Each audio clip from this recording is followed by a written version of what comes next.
We're finally here, everyone, to finally discuss the Nintendo Direct, last week's Nintendo Direct, now that we're 1 week later. I know you have been asking for it, so we're finally doing it. Now that we've had time to do our analysis, catch up on our overall thoughts and everything, and kind of just gave everything a moment to cool, so we come here with, cooler heads and figure out how we actually feel about this as we go through all the big announcements one by one. But before we get to that, of course, we're joined by our all-star usual panel, being Tom, Triss, and Don. Joey's not with us today, but he has a whole Metroid Prime 4 discussion coming up, so don't worry, he's got plenty of stuff to talk about already. So before we get into the itemized breakdown here, the big game announcements, which we'll be going through in order of release date, I want to get our overall thoughts on how we're feeling now a week out. Are we just as hyped as we were before? Are we starting to realize that, maybe it's not quite as good as I thought, or maybe it's even better? So, Triss, you've been doing a ton of analysis for us. Let's talk about how you're feeling on everything now that you've got your hands dirty in this stuff. How are you feeling at this point? I gotta be real, I might be more excited than I was originally. Wow, that's awesome. Because now that I actually went through the weeds, I did my full analysis for Mario and Luigi and Mario Party, I've started looking more into Zelda, and I've also just kind of actually had the time to look back at all the Direct announcements. Right. And this might be like one of the strongest final console years from Nintendo. Like from everything they announced here, this was really strong, and if it was presented in the usual E3 format, I think it would have been a stellar show across the board. People would have been like, whoa, Nintendo won E3. That's a good one, actually. Yeah, this was basically an E3 Direct. Obviously, there's no E3, and for what could be a final year, it does seem to be a really strong way on which to end, seemingly. Tom, how are you feeling? Still pretty high on it. Maybe slightly lower just because of some concerns and thinking about it. Like Mario and Luigi, that's another Mario RPG. We'll have 3 in 1 year, although they're different. But not a remake this time. I know, it's not a remake, brand new. But it still is the impact there is slightly lower as a result, even though it's something I really wanted for a long time. And Zelda, some concerns, it looks like there'll be lots of different gameplay opportunities, but I hope it's not I hope there's a lot of depth to it as it appears, and it's not a simpler game.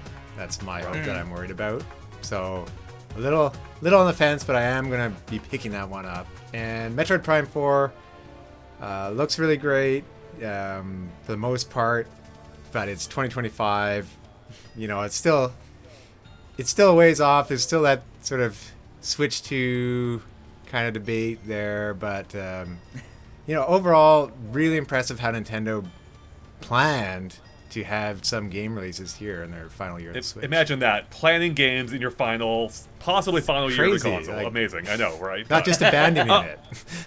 Don, how are you? We didn't have you. I don't think you were on for our Direct stream, but how are you feeling now on everything? As hyped as you were during it, what are you feeling?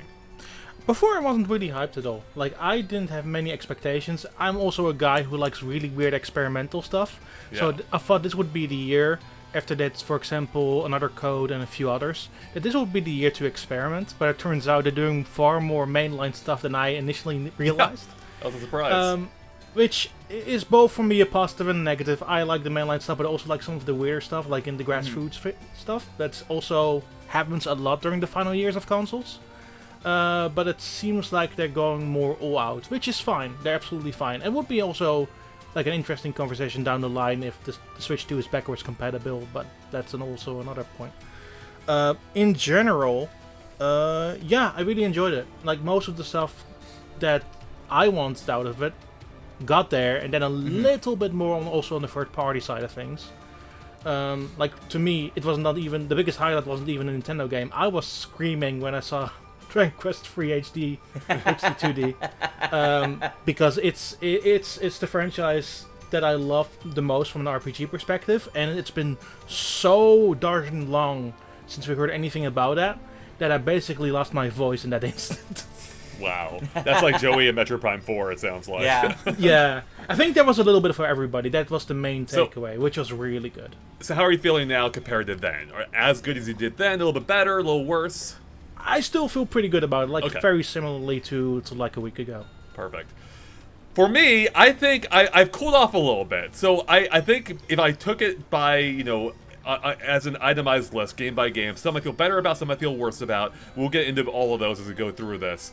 But I think for me, the reason I've cooled just a little bit, I still think it's a very strong direct, especially objectively speaking, putting my personal preferences aside. But there's one announcement in particular, which we'll get to, that I think was riding a lot on just it being there. And then once I started to analyze a little bit more, I'm like, I don't know why I'm excited for this. And so we'll get into that. But before we do, we're going to start off with, we're going through release order, and first up this year are the big games that they announced, is Zelda Echoes of Wisdom, coming September 26th of this year. Only a few months away, a big Zelda game, mere months away, and it has a lot to like about. Playable Zelda, a playable, a protagonist Zelda in a Zelda game, seemingly a mainline game. Is this a mainline game, Tris? Okay, yeah. Mainline game. Al Numa has presented it as like the next game in the Legend of Zelda series. Right. So. That's huge. Finally, people have been asking for like decades to finally have a playable Zelda. There it is. They're doing something cool with the gameplay mechanic. I know, Tris, you've got a whole video coming up about this. But yeah, really kind of doing something different, which is great. And they're reusing the Link's Awakening type art style from the Switch remake. So, what are our thoughts on this now that we've had time to kind of process everything? I do hope it runs better than the Link's Awakening. You don't want that weird frame rate hitch every now and then? Yeah. That's but true, overall, that's no, true. I really like it. Like, the copyability, its main mechanic looks really fun to interact with. I think that actually might be my biggest concern right now. I love the idea. My concern is that it feels like half the time they showed it off, it was just to stack things up and climb to a higher area. And that's what I hope that they haven't shown every use for it yet. I'm sure they haven't.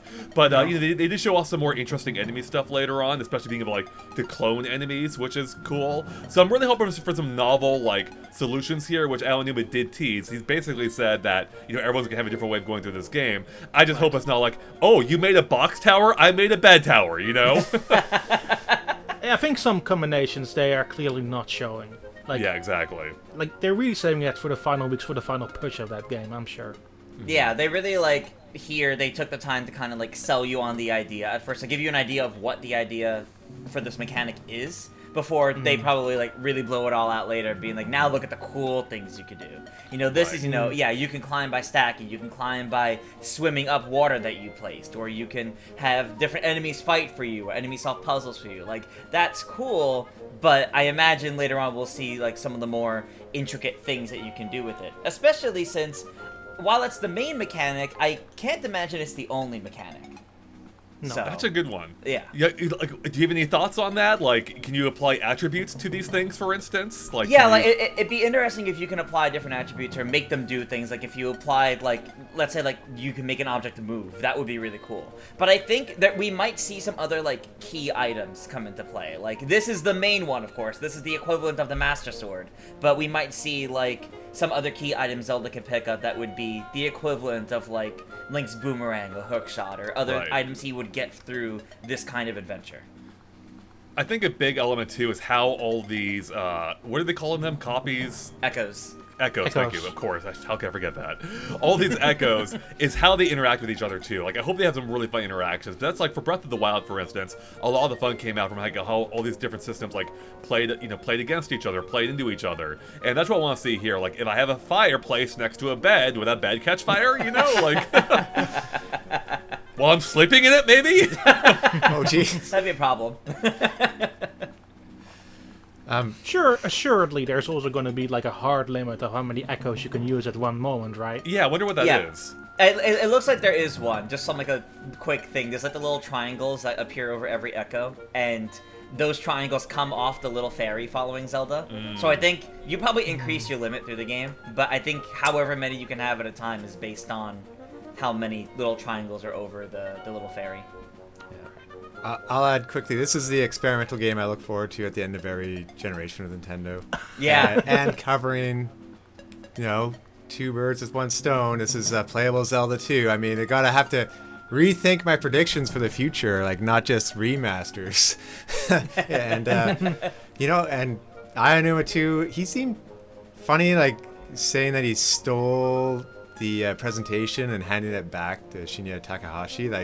Is this some sort of future hint? It's probably not, but it felt like it to me. Yeah. Interesting. I mean, though that void for some scenes just also kept moving towards Zelda, like in a chase scene. So surely there's also more going on there. Yeah. Right. Yeah. I was surprised too to kind of see the return of that Link's Awakening art style. I think this is a total me issue, and the game may address this. But this, because I feel like, you know, I don't know, I think the art style is cool. I don't know if I would say I love it, but I do think it worked for Link's Awakening because it was a dream world, right? Spoilers. And so everything you see in that dream world had that weird look to it, whereas the cutscenes that took place before and after the dream, they looked more conventional Zelda-like, right? Right. But here, as far as we know, there's no concession for why everything looks the same way it did in Link's Awakening. So, I don't know, that's a total me thing. I'm like, oh, it's a little weird that they're reusing the art style here. I still think it looks good, but, like, narratively, I'm like, why? Yeah, it kind of reminds me of how, like, A Link Between Worlds was like a 3D version of the A Link to the Past sprites. I think it's just a case of they have this 2D Zelda engine. Probably. They're going to keep working off of it so that they can push the game element to it all and just build off the existing art style. Yeah. For sure. Narratively, Yeah, I do who wanna- knows? Technologically, to make the game faster. Yeah, exactly, totally. And I do think, again, it looks cool, and we have a whole video going up that explores how the world seems to largely be based on the Link to the Past, which excites me because I love that world, and it'll be fun to see how they can kind of reinvent how you go through it, especially with Zelda, who, you know, attacks enemies in unconventional ways now, thanks to the Tri-Rod, is it? Yeah, I think it's a Tri-Rod. Yeah. And also, you know, again, shout out to, for one, playable Zelda, finally, after all this time. That's awesome. And pairing it with a new mechanic. And I love how it ties together, you know, the fact that she's, you know, she has a Wisdom Triforce, right? That is so cool how that's kind of like, you know, I don't know if this is a happy accident or if it ended up where they're trying to think, how can we make Wisdom a gameplay mechanic? But I love how that kind of came to be. Like, I would love to know how this game, you know, the development process for it. But that's so cool that they're actually tying it in, like, you know, Link's courage, Zelda's wisdom, and that's just a fun tie-in, I think. So. No, I love that. It's also Grezzo. I think it's still Grezzo, likely because of the art style. Yeah, it's them I would making imagine. a new game for the first time in a long time. Yeah, their last original Zelda game was Triforce Heroes. And their last original game was, I think, Ever Oasis on 3DS, Yes. when the Switch was already out. Yep. I will say, I am looking more forward to this than I was Triforce Heroes. Yes. On a quick note for the interactions, at the end of the trailer, there's a re-dead, and like you see the NPCs kind of get scared. I hope there's lots of stuff like that in the game. There isn't there kind of an irony to cloning redeads? Like, Yeah. redeads. But yeah, that's actually the part that excites me the most, is what can you do with all these enemies? You know, how are they going to interact with other enemies themselves, because they, you know, they help you out. So this could be really interesting. So I think, I will say, like, I don't know if I loved what I've seen so far, but I'm excited by the potential of it all. So that's Right. that's what I'm really excited for. Like, they sold me on the idea, largely. I want to see how it fully plays out. So That makes sense. all right, moving on to our second game release in chronological order, being Mario Party Jamboree, coming October 17th. Again, not that far. Our first proper sequel, or yeah, you know, our sequel to the previous game coming 3 years ago. Although it really seems to be more of a sequel to Super Mario Party, doesn't it, Triss? In some respects. I thought so at first too, just because of the branding alone. The branding, but yeah. like really, like looking at it, it's less of a sequel specifically to Super Mario Party, and it is so much more of a fusion between the two games, between I agree. Super Mario Party and Mario Party Superstars. The only real things it takes from Super is there's motion control minigames, and it's got the large roster, and there's a lot of side modes. That's Right. really all it takes. The entire rest of the game design is much more in line with the classic Mario parties like we've seen revived with Superstars. And that's incredible. Thank God. Yeah. Thank God. And to me, like, NDCube always have done side modes in most of their original games. Yeah. So even during Wii Party and Wii Party U, even the non-Mario Party games, they've always been high on that. So that Yeah. doesn't really surprise me. Yeah, and I think Super Mario Party actually had a lot of good elements. It's just that it missed out on the core of it, which is that gameplay. They had, you know, the core board gameplay. They had to their credit, it was edging in the right direction, but wasn't where it needed to be, which they fixed with the, the previous game, Mario Party Superstars, because they based on the previous, on the old games. But I think they finally learned their lesson now, and I'm excited by all the boards they showed off here. Each with like some kind of gameplay gimmick. Like there's one where the tide comes in now, changing the paths. There's another in a mall that's like multi-layered. There's one where you're in Mario Kart. Like it's basically a Mario Kart board game, which sounds awesome. It's like, why haven't you done this before? Even if I had the initial like, gut reaction, I'm like, oh god, it's the vehicles again. Keep them away. Keep them away. Luckily, not all in the same one this time. But I think it's a really fun gimmick, And there's 2 other new boards as well that didn't show off much of. One with the giant Wiggler, one with the giant Bowser. And then, of course, we have 2 returning boards as well, which almost annoys me a little bit, being Western Land and Mario's Rainbow Castle. But I'm like, that should have been DLC for the previous game. But whatever, they both look amazing. Western Land in particular, because they really, they've gone, it was 2D originally, but the fact that they've updated it, taking full advantage of 3D with like actual inclines and everything now for the railway, that is really exciting to me. And I can't wait to see how that plays in the new, with all the new stuff they've added. And that's a lot of boards too. That's 7 boards in the game, which is like addressing the main complaints of the last 2 games. Super Finally, had 4, and Superstar had 5. This is a lot. Finally, This a is- typical amount. Yeah. Yep. This is the most since Mario Party 1, right? Mario Party 1 had 8, I believe. Mario Party 2, 5, I think. 5, and I want to say 9 had 7. Okay. So this is this is second most, tied with some old ones, but still the most we've had in well over 10 years. Right. Yeah, so I'm loving this. And also, if they are taking inspiration from Super Mario Party, I actually think that game had some amazing mini games. And if the new ones are as good as those, I think we're in for a really good time. Yeah. My biggest hope is that they fix the economy. One of the things they called out is that in the mall level, there's occasional sales. You can buy stars at half price.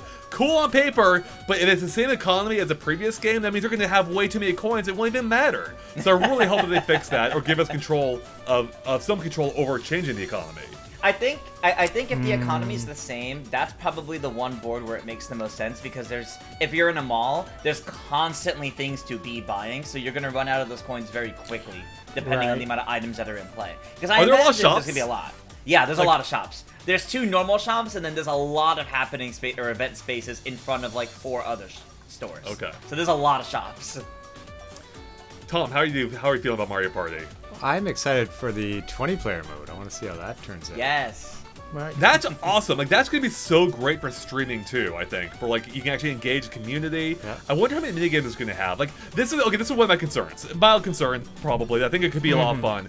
But how many minigames is it going to have? Because they announced there's going to be 110 in total, but how many of those are locked to these, like, specific modes, right? And that's going to whittle down the count for the rest of the games. And that's always where I get a little worried. Like, I loved the river mode from Super Mario Party. The downside was it only had 10 minigames, so after you played through a couple of times, you've seen them all, ad nauseum. Yeah, I think it's going to be something like that inherently. Like, the main party mode is going to have the most. That's probably going to have a good, like, 70 to 80. But everything else with all the different side modes, those are probably going to be somewhere between 5 to 10 each. So, like, the rhythm game mode that we saw, the Koopathlon's probably going to be the one that has the most otherwise, because that's the other mode they're really trying to push. But I don't see it having more than, like, 15 at most. Right. That makes sense. Because they're all coin-based minigames. They're all very different from traditional minigames. They're all, like, a very specific style. Yeah, I share that concern. I think with how many side modes that they're adding, and also the fact that some minigames... So, the motion controls minigame apparently cannot be played online, which means you're creating tons of different segments of, like, minigames being in different slots. Yep. Yeah, I'm excited. Like, I'm so glad it's coming this year. That's gonna be a fun way to round out, the latter portion of the Switch's life. And having 3 Mario parties on the same system, that actually is a callback to the 64. Yeah. Like, it's a good time. So I'm really excited to dive in this. It's probably gonna fully replace. I mean, my hope would be it fully replaces Superstars for me. Not that I won't go back every now and then, but I hope it's so good I don't feel compelled to go back to the previous one right away. And I think that should be like the biggest risk factor right now. Is like all the boards look cool, but if the gimmicks aren't that great, then it could get a little tiresome. But especially in the case of Mario Kart, tiresome. But yeah, I'm excited. Looks good. I love that they're trying some new things here, and I hope it ends up being great in the end. So For sure. Me too. All right, let's move on to what might be, I think, perhaps your biggest game, Tris. You can let me know. The third game coming out this year in chronological order is Mario & Luigi Brotherhood on November 7th. And I have to say, this is actually one of those announcements where after going back and rewatching it, my hype actually went up. I mean, this game looks amazing because I think, as Tom kind of saying earlier, to some degree, I mean, there's been a lot of Mario RPGs. I also had completely burned out Mario and Luigi. Like, I feel like they had too many of them in too short a period of time, and I just completely burned down the series. I don't know if I even cared if it ever came back. But what they're doing here is like, this is probably what they should have done a little while ago, because it looks amazing. I love the full 3D nature. The cutscenes look incredible. They have new brother interactions. They have like a split, like a picture-in-picture type moment. I'm like, this is all great. So many good ideas here. Like, oh, this is like, I'm excited. Like, I thought I was burned out. No, they brought me back in. I need to play this. Yeah, it looks incredible, honestly. Like, it's wild to think that it's been like almost 9 years since the last like new Mario and Luigi game, and that game was Paper Jam, which was devoid of a lot of what made the Mario and Luigi series its own thing. It was very watered down. So if you really think past that, then it's been since Dream Team in 2013. So it's been even longer. And the amount of charm that we're already seeing in this, in like the animations, like fully 3D, the amount of things they could do with this game because they're not constrained to sprites and specific camera angles, it's gonna be so good. And I love this first look at it. And it says how confident they are in it, that they opened the show with this. With it, yep. Yeah, for sure. And it didn't. I mean, almost nothing about this direct leak, and that what a surprise, because the studio that made Mario & Luigi is gone. Now, apparently some of the staff is working on this game, though it hasn't been confirmed what studio it is at this point. Yeah. But yeah, that's why it was such a surprise. I don't think anyone expected to see it again, let alone this, let alone this soon. No, exactly. I was thinking at the earliest it would be like I was confident it would come back eventually, but I wasn't thinking it was gonna come back till into the next console's life cycle, like not even early into it. So I'm actually very surprised that this happened here when it did. We even had during the Direct live stream, the very last thing that we said before the Direct started was that no, it's not happening. And then there we go. They opened with it. They proved us wrong real fast. I do think it's something positive that like older companies that got shut down and then move on to different teams are kind of brought back. We've seen it a few times before already this generation. With them using different teams from studios that were previously affiliated with Nintendo.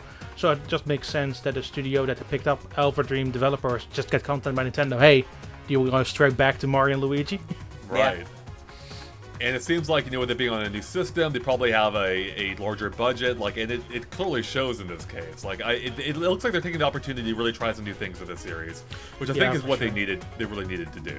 They've needed that for a long time because when it started to struggle, they jumped back to remakes. And while I liked the Superstar Saga remake for the sake of now we could play all the Mario and Luigi games on one console, then they went on to Bowser's Inside Story, and I felt that they really didn't need that. So the series felt directionless for quite a while. Feel that Partners in Time and I'm very glad it robbed. feels like they're back on track.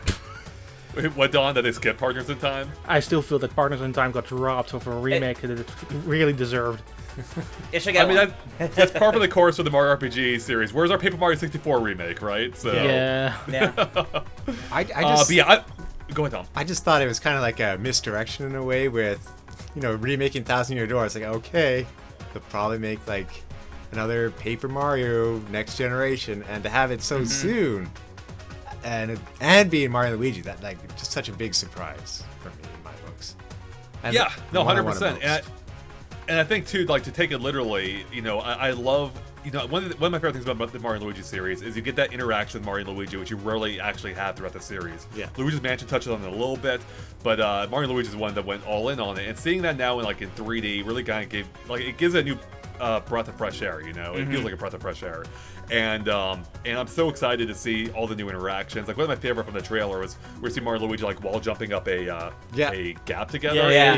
It's so cute how Mario determined as helping Luigi do it, and I'm really excited for all of this. So my point more is that I really hope the next 3D Mario leans into that direction too. Give us some actual good Mario and Luigi interactions in the game. That would be great. Yeah, I always look forward to the brother attacks the most, so I look forward to seeing those over the next few months. Yeah. There's a lot to show off, I'm sure. So. Yeah, for sure. All right, so Tris, I don't know if you answered. Which are you more excited for? Mario and Luigi Jamboree, Mario Party Jamboree, or Mario and Luigi Brotherhood? Ooh, that's really tough. You gotta pick. I think I think Mario and Luigi, because I really did think that series was going to be like gone. Yeah. I would say Mario Party if we didn't already have superstars that essentially promised coming back to the style of gameplay. This is delivering on that. Whereas I really thought Mario and Luigi could be gone and MIA for more years. So. Yeah, same here. I mean, that one really, I think, it was almost the biggest shock of everything. I mean, that and probably playable Zelda. Like, that's the two big shocks. All right, let's move on to the next game. A little less exciting than the others by its nature, being Donkey Kong Country Returns HD, although I think I should have been calling Donkey Kong Country Returns HD, on January 16th, 2025, so our presumably our first title for next year. And it's a remake of, the Wii version, although it includes 3DS content as well, being the exclusive world and stages. Other than that, they don't seem to be adding any new content from what they've shown off so far. But it was a great game originally. I assume it's still going to be great as a predecessor to Tropical Freeze, one of the best games of all time. And it's great that they're both going to be on the same platform now. But how are we feeling about it? Like, do you think... Did they show off enough to, like, convince you to double dip if you bought it before? Maybe triple dip if you bought the 3DS one already. So yeah, how are we feeling on this all? It's weird to now look back at a 3DS game and say I can finally play this in HD now. Right. Because and at 60 frames per second. Yes, that's true. But I really enjoyed that 3DS game because of the depth that it actually added to that game. So now it's just having it... Stereoscopic, you mean? Yeah. So now having it more to a flat surface is a little bit off-putting, but I'm very much down to play it again. I will say, though... Oh, I'm sorry, to keep that thought, I was going to mention real quick. I remember when they first showed off Donkey Kong Country Returns for the Wii at E3. Yes. Same year they're showing off the 3DS. And I'm like, man, it's so weird because this feels like the perfect game for the 3DS. Like with the back and forth, nature of the game. Like, They agreed. Yeah, they did. But it does look... I feel that some effects were lost, and it might be also due to the people who are, like, making it work into an HD version. Which is an outside party outside of Nintendo, which is Forever Entertainment, which have not the best track record, or not the worst, but they made some good remakes, some bad remakes.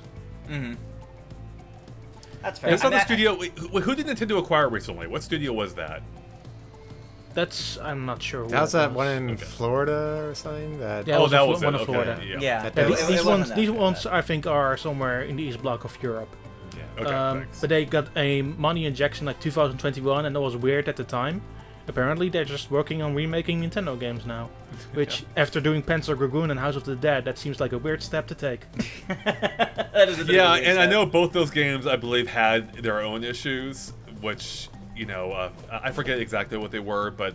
So, I'm hopeful that they iron all those out, though I did a whole video breaking down, some of the missing elements of the game, which I think, Don, you alluded to, which is a little concerning considering they are charging full price for that, $60. It's like, okay, I'm in, but, I'm in theory, but you better make sure it's accurate to the original game, because I saw, some of the complaints on that video were like, you're nitpicking at this point, and I will give credit to, I forget who their name was, it was someone on Twitter who started a thread on it and made me inspired to go back and take a look at myself. Right. And I will say, like, at first glance, it actually looks like a clear upgrade. But it is when you dive in a little deeper, you start noticing those effects. And, and yeah, you could call it nitpicking if you will. I would say any one of those could be a nitpick. But in collective, when you, in aggregate, when you put them all together, it's like, that actually does add up to something. And if you're asking $60, you should have the majority, if not all those effects in there. Like, it should look, because those effects do matter. Like, you take them all away, it chips away at what that game was and what Retro accomplished on the Wii. Sure. And it's like, Switch should be able to pull this off, so... That's definitely true. It doesn't break the game, but certainly a part of the charm could be lost. Yeah, exactly. Yeah, losing some of the charm wouldn't be very good, especially if you're charging full price for a game that's already been re-released once. Good point.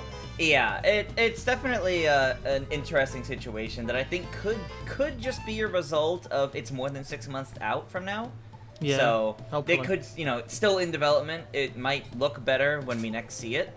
But hard to say. I do think it's good that we're getting Donkey Kong Country Returns on the Switch, though, just because that's the element of Donkey Kong that's going to be at Super Nintendo World. It makes sense to actually 100%. Bring it to the large platform. On this one, I'll say, like, I had it on Wii. I'm going to be satisfied just going back to that version. Like, unless they added in another world that was like brand new on top of the 3DS one, that's how I would have to go back. Yeah, the 3DS world, yeah. I was about to say, but yes. Yeah, but great for people who missed out on the Wii one. Like I'm sure a lot of people did at this point. And it makes me wonder, is this another one of those getting a remaster just so everyone's hyped up for a new Donkey Kong game later? Is that Nintendo's strategy here, or is it just coincidence? Maybe. Yeah, no, I'm sure it is. Like, I'm sure there's new Donkey Kong in development, especially with, all the pushing they've given DK recently, both in the Mario movie and the theme parks. And, the theme parks were specifically, as you said, based on Donkey Kong Country Returns, the first one.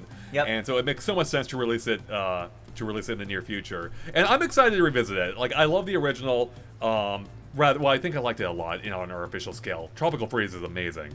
And seeing this in HD now with button controls rather than annoying waggle, which I normally like, but it felt a little weird in the platformer. That's going to be great. It's probably going to play better. I hope they get all the effects in there with their remaining 7 months of development. But if they add this some new content, that would have been the cherry on top. I would love seeing a few new levels or something else to encourage replays of this game. In any case, it's a fantastic game. Originally, I'm sure it still will be, whether or not those effects get in there, though I hope they do. And if you haven't played before, I highly recommend doing so, if you haven't. So yeah. And for the record, adding Funky wouldn't have done it for me. It has to be new levels. I was just thinking that, actually. I was just thinking, Andre, what if they added Funky Kong? They should add Funky Kong. They actually should. The one thing I was hoping for, I will say, that we're not getting seemingly, is a redone soundtrack. The music's fine in the game. It's good. It never really stood out. The best parts were the parts that remade Donkey Kong Country. But man, if they got David Wise back, and they brought him back for Tropical Freeze, if they brought him back for the remake and just redid everything, I don't care how many effects are missing. I'm so there. You took the wind out of my pun. I was going to say, not a wise decision. I know. They used up all the wisdom on Zelda, so sorry, Tom. All right, that brings us to our final game from the Direct, like in terms of big announcements, being Metroid Prime 4, only announced for sometime in 2025, almost certainly after Donkey Kong Country Returns on January 16th. But that's still a whole year period it could release in. And I think this is probably the biggest surprise of the Direct. The fact that we finally saw it, though we had suspected it could have been there, but I don't think anyone was truly sold on it. But we finally saw it running in real time, seemingly. We saw it pretty much entirely gameplay. It looks great visually, and it's real. It's a real game now. It's no longer just a title and a logo 7 years after our announcement. It's finally here. It's real. And how are we still feeling about this a week later? Silux. Silux, he's there. Yeah. It's like, Dan, that's not an emotion. Silux. That's my general feeling. Just Silux. I'm so glad it was more than my prediction for it was. My prediction, for those that may not remember, was that we were going to see Prime 2 and 3, and then a small teaser of, just Samus getting out of her ship from 4. Which, in fairness, we did see, but we saw a lot more than that. Yep. Tom? Seeing this at first, it's like, I'm excited for what could be more so than what was shown in the trailer. Like, Silux, is he going to become some ultimate villain to go after? Is he going to be super powerful and you have to be afraid of him, Metroid Fusion and Metroid Dread with those creatures? Seeing Joey's analysis and kind of hinting maybe that power is some sort of black hole device that can do time travel. Imagine having to revisit Talon from Metroid Prime. That reminds me of Metal Gear Solid 4, revisiting Shadow Moses Island. That would be super cool. And that would be. I'm excited for what could be showing those environments at the end more so than that intro. That's a lot like Metroid Prime 3. Right. Yeah. That's actually basically how I feel. I think just the fact that they showed it is really all they needed to do, and they did it. Mission accomplished. Yeah. We know it's real. Barring any farther delays, it is coming next year, and on existing Switch hardware. That's exciting, and that's really all they had to do.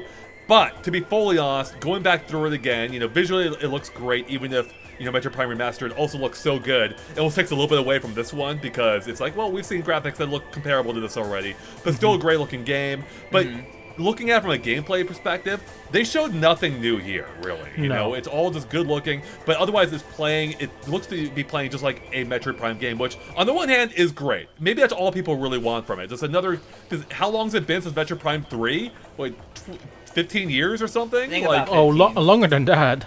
yeah, think. crazy. So maybe that's all it needs to be. But on the other hand, it's like, you know, I like novelty. I like seeing, you know, some new ideas, and I'm sure they're in there. We're just not seeing it. Like, we're seeing corridors, you know, doors just shoot open. You morph ball, and then there's a power up there you can collect. You forgot and then we got a scanning, little tease of a Andre. story. Scanning. And scanning! Okay, that's the one thing that actually bugged me a little bit, but scanning looks identical to how it always has. I'm like, they couldn't come up with something quicker or more interesting for that, you know, like maybe auto scans? I don't know. Maybe I'm off base here. And again, I'm sure it's all fine in the final game. But it's like, they didn't give me anything to really hype me up for, like, you know, mechanically. Like, what am I looking forward to here to actually play that we haven't done before? And maybe it's a black hole thing, Tom, but again, that's more speculation at this point than anything. I think the best part of the trailer is actually the ending, where you see that kind of like hub area seemingly, which looks, like Talon 4. And that looks great. Again, not a whole lot new there yet, but they've shown so little, and they really just did need to, like, just prove that the game exists. And I suspect the next trailer will be the one that gives me everything that I want. Like, here's the new stuff we're doing. Yeah, it's not just the same gameplay you've seen 3 times already. There's gonna be some fun new stuff here. I just don't know what that is. I can absolutely see this getting the Breath of the Wild treatment with its trailers, where like one of the final trailers for the game is gonna be like this like big impressive trailer that just sells like everybody on the game. Exactly.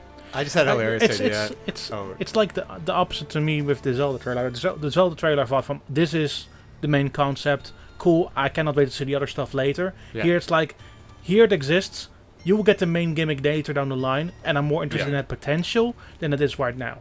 Yeah. I think I agree with that, Yeah, that's fair. Yeah. No, I was saying, like, Joey, with all those Halo references in the analysis, like, what if it's like Halo 2 and you play as Silex and you alternate? It is kind of funny. Okay, maybe it's just me. I'm not like the biggest Metroid fan, but like, Silex seemed like a huge reveal, and it's like, does anyone really even care about Silex? Like, does anyone really care? You do? Okay, yeah. All right, Don, I'll give it to you. So, but it felt like almost like, a big, like, oh, here's a big menace of Metroid. It's like, oh, it's a guy we've barely seen across, a handful it's like of the games. only moment where I thought from, and the rest was like, okay, yeah, that makes sense. Okay, well, that's cool. Hey, I'm glad that worked for you. Yeah, So. yeah. I think it was. I think I am happy that they are going that direction. If only they finally close out the plot thread that they teased at the end of Federation Force, and the light appearance that we had them in before, like in Metroid Prime Hunters, I think, right? So, which is where he first came from, right, Don? Yes, he was first in so. Hunters. I think he was also in an alternate ending of 3, but I don't remember it completely. Yeah, I think that's right. I think they said afterward that the ship you saw was Salix's ship, but wasn't clear at all from the game, I believe. No. So they're like, actually, yeah, that was kind of something there. So Yeah. But I'm excited for this. I love that, again, it's still coming to Switch. Maybe there will be a Switch 2 version. We have no idea at this point. But and it looks amazing. Like, I mean, rather, maybe not amazing. I think it looks really good. To the point that it seemingly fooled a lot of people. Like, is this a stealth Switch 2 announcement? Like, yeah, it still looks like Switch, but a really good Switch game. And we'll see how that fully evolves over the coming months, I'm sure. Because we're only now getting a taste of it, and it'll be maybe the next direct where we really get a blowout on it. So I have likely. a question, or perhaps a bet for all of you. Do you think Metroid Prime 2 Remastered or 3 will come out at the end of the year? I do. I think so. I do think so. I think they're going to release at least one of those before, at the very least before this comes out. I don't know about necessarily specifically before the end of this year. So there is a very specific. There is a very easy time slot right now where we just still don't know, and that's the holiday, like late November until early December. There's still nothing there. Yeah. So. Yeah. Yeah. That's a good point. There's actually a couple of gaps. Someone pointed out to me on Twitter of 70 days between a couple of games. Yeah. Like, that's a good time to shadow drop, a remaster or something, much like Metroid Prime Remaster. They would need something in August or maybe early December, but otherwise, like for the actual period where they sell games, I don't necessarily think they need it. Yeah, I mean, I don't. Yeah, I guess it's not necessarily a great holiday title, perhaps, but Yeah, they could easily they could really slip in at any point. I actually am shocked they didn't talk about them in this direct, and to the point where I'm like, are they actually happening? Yeah. You know, are they still? Did they cancel them? Like maybe they're like, maybe that's too much Metroid. Maybe it's better we just give them the first game, which everyone agrees is great, and then we have Metroid Prime 4. Ignore everything in between. Prime 2 and 3 are just going to be the new Wind Waker HD and Twilight Princess HD. Yep. Or they will Pretty just much. release 2 or 3 together in one bundle at some point randomly. Yeah. Yeah. So, yeah, looking back, based on only the huge announcements alone, like, again, a very strong direct.